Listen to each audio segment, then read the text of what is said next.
Nagaland government's high-powered committee on COVID-19 has decided to extend the ongoing total lockdown in the state till May 31st with existing conditions. This was decided at a meeting held today in Kohima.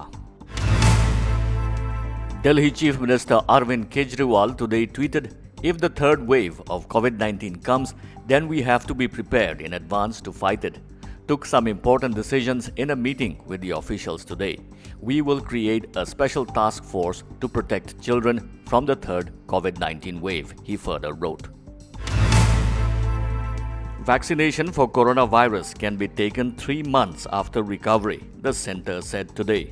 The second dose of COVID vaccine should also be delayed by 3 months for anyone contracting COVID after the first dose. So far, there was no fixed gap for taking a vaccine in such situations.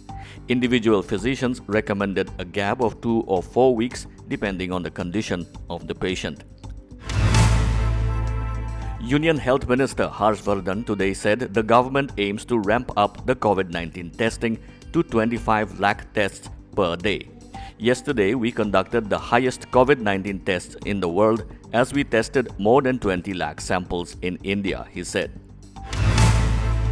Rajasthan government today declared mucormycosis or black fungus as an epidemic and a notifiable disease in the state.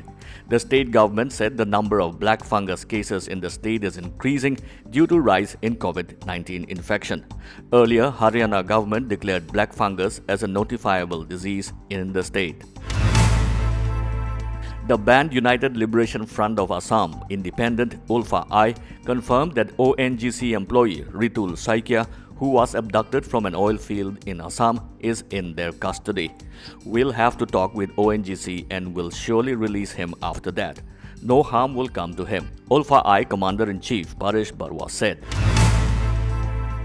The IT Ministry has reportedly sent a new notice to WhatsApp asking it to withdraw its new privacy policy that had a May 15 deadline.